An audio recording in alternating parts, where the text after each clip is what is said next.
Hello बच्चों, ये प्रश्न को देखते हैं। तो प्रश्न में दे रखा है, क्रिस्टलीय ठोसों को किस प्रकार वर्गीकृत किया जाता है? प्रत्येक प्रकार के ठोस के महत्वपूर्ण गुणधर्मों का वर्णन कीजिए।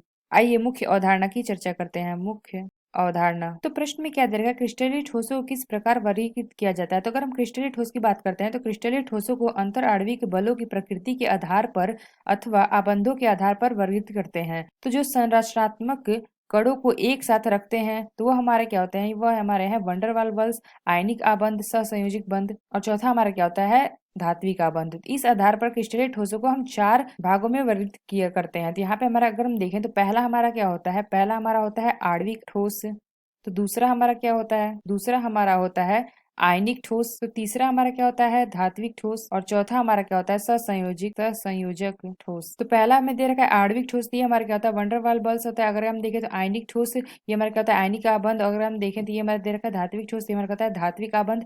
और यहाँ पे अगर हम देखें तो सहसंयोजक आबंध यानी कि सहसंयोजक ठोस। तो इनको किस प्रकार से वर्गीकृत किया जाता है? तो क्रिस्टलीय ठोसों के अंतर आणविक बलों की प्रकृति के आधार पर इन्हें क्या करते हैं? वर्गीकृत करते हैं। तो यहाँ से अगर हम देखें तो आणविक ठोस हमारा क्या होता है? तो आणविक ठोस के अवयवी कण अणु होते हैं। दूसरा अगर हम देखें तो आयनिक ठोस, इसमें आयनिक ठोस हमारा क्या होता है? आयनिक ठोसों में अवयवी कण आयन होते हैं। और धात्विक ठोस में हमारा क्या होता है? धातुएं मुक्त इलेक्ट्रॉनों के समुद्र में घिरे और उनके द्वारा संगृहीत धनायनों के व्यक्तिगत संग्रह है। तो और हमें प्रश्न में क्या दे रखा है कि प्रत्येक प्रकार के ठोसों के महत्वपूर्ण गुणधर्म का वर्णन कीजिए। तो अगर हम इनके गुणधर्मों की बात करते हैं तो यहाँ पे अगर हम देखें तो पहला अगर हम ले लेते हैं क्या? आणविक ठोस। इसके अगर हम गुण देखें तो इसमें हमारा क्या होता है? इनमें आयनिक बंध नहीं होते हैं। और इनके जो अगर हम देखें तो क्वथनांक व कथनांक कम होते हैं। और ये हमारे क्या होते हैं? तीसरा अगर हम देखें तो ये विद्युत का प्रवाहन नहीं करते।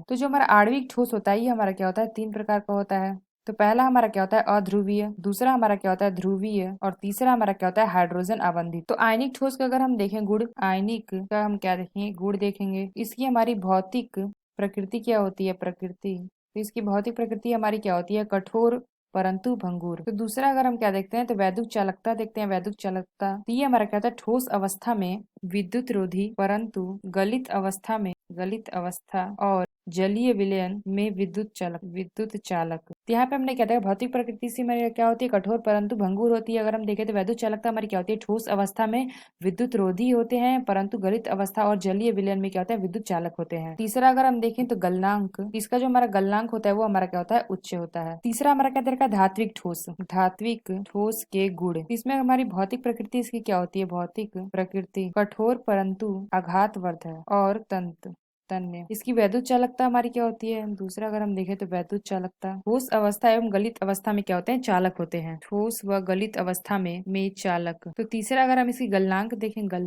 इसका जो गलनांक होता है ये हमारा क्या होता है? साधारण उच्च होता है। तो चौथा में क्या दे रखा है? चौथा में दे रखा है सहसंयोजक ठोस। तो चौथा में क्या दे रखा है?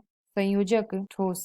इसका अगर हम गुण देखें, पहले हम क्या बात कर लेते हैं? भौतिक प्रकृति की। इसकी भौतिक प्रकृति क्या होती है? कठोर होती है। और इसकी वैद्युत चालकता ये हमारी क्या होती है? विद्युत रोधी। और इसका हमारा गलनांक क्या होता है? गलनांक। तो गलनांक हमारा क्या होता है? अत्यधिक उच्च होता है। अत्यधिक। तो प्रश्न में हमसे क्या पूछा था? क्रिस्टलीय ठोसों को किस प्रकार वर्गीकृत किया जाता है? तो यहाँ पे हमने देखा ये हमारे चार प्रकार के होते हैं। और हमें पूछा गया था कि प्रत्येक प्रकार के ठोसों के महत्वपूर्ण गुणधर्म का वर्णन कीजिए। तो यहाँ पे हमने क्या देखा? इसके चारों के हमने क्या देखा? गुणधर्म देखे थे। आशा करते हैं आपको समझ में आया होगा। धन्यवाद।